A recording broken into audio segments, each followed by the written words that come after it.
America और रूस के अधिकारियों ने यूक्रेन में युद्ध खत्म करने के लिए एक सीक्रेट प्लान का ड्राफ्ट तैयार किया है। इसमें ऐसे कदम शामिल हैं जो यूक्रेन को शायद पसंद ना आए।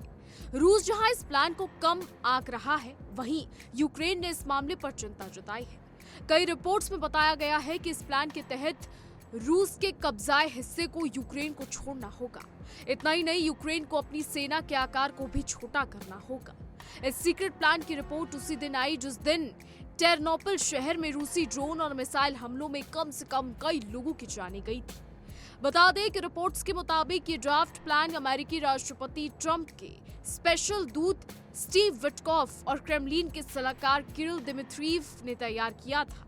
रिपोर्ट में बताया गया कि ये प्लान यूक्रेन पर ऐसे कड़े कदम उठाने के लिए मजबूर करेगा जिसमें रूस को देश की मिलिट्री और पॉलिटिकल सॉवरेनिटी पर पहले कभी नहीं हुआ कंट्रोल मिल जाएगा। बता दें, रिपोर्ट्स के मुताबिक दोनों देशों के अधिकारियों ने रूस और अमेरिका के बीच एक जरूरी लेकिन अनऑफिशियल बैक चैनल बनाया है। हालांकि ये साफ नहीं है कि ट्रंप एडमिनिस्ट्रेशन इस प्लान को ऑफिशियली सपोर्ट कर रहा है या नहीं, क्योंकि ट्रंप ने हाल ही में अपने रूसी काउंटर पार्ट व्लादिमीर पुतिन को धमकियां दी है। हालांकि ट्रंप की अनिश्चित रवैये को लेकर ये माना जा रहा है कि वो यूक्रेन को इस प्लान को मनाने के लिए मजबूर कर सकते हैं। आपको बता दें, विटकॉफ और दिमित्रिव के 28 पॉइंट प्लान के सार्वजनिक होने के बाद क्रेमलिन ने उन रिपोर्ट्स को गलत बताया कि रूस यूक्रेन में युद्ध खत्म करने के लिए ट्रंप एडमिनिस्ट्रेशन के साथ सीक्रेट बातचीत कर रहा है। बता दें, क्रेमलिन के स्पोक्स पर्सन दिमित्रिव पेस्कोव ने यह भी बताया कि यूएस अधिकारियों ने सिक्योरिटी गारंटी, यूरोप में सिक्योरिटी और रूस और यूक्रेन के साथ यूएस के फ्यूचर रिलेशन वाला एक प्लान बनाया गया है। इसको उन्होंने गलत बताया।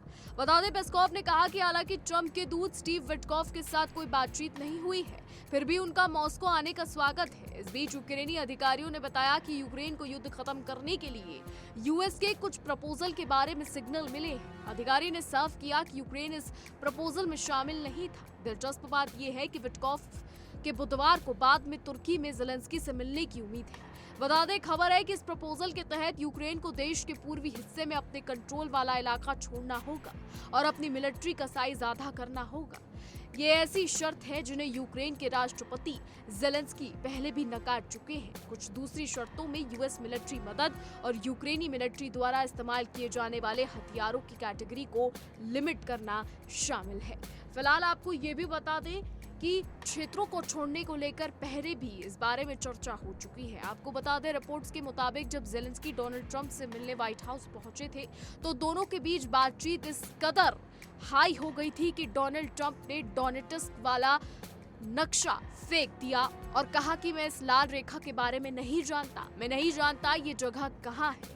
इतना ही नहीं, रिपोर्ट्स तो ये भी दावा करती हैं कि डोनाल्ड ट्रंप ने ज़ेलेंस्की को साफ साफ कहा था कि रूस की बात मान लो वरना पुतिन तुम्हें बर्बाद कर देंगे। हालांकि ये सब रिपोर्ट्स कहती हैं, लेकिन अब जब ये रिपोर्ट सामने आ रही है कि शायद यूएस के स्टीव विटकॉफ और रूस के दिमित्रिएव के बीच जो ये 20 पिन पॉइंट प्लान जो हुआ है ये बड़ा है, यानी अब आने वाले समय में देखना होगा कि दोनों देशों के बीच क्या कुछ होता है। क्या 4 सालों से चलता आ रहा ये घातक युद्ध रुक जाएगा? फिलहाल आगे देखना होगा कि क्या कुछ होगा। हमारी आज की रिपोर्ट में बस इतना है। आपकी इस पर क्या राय है, कमेंट के जरिए जरूर बताइएगा।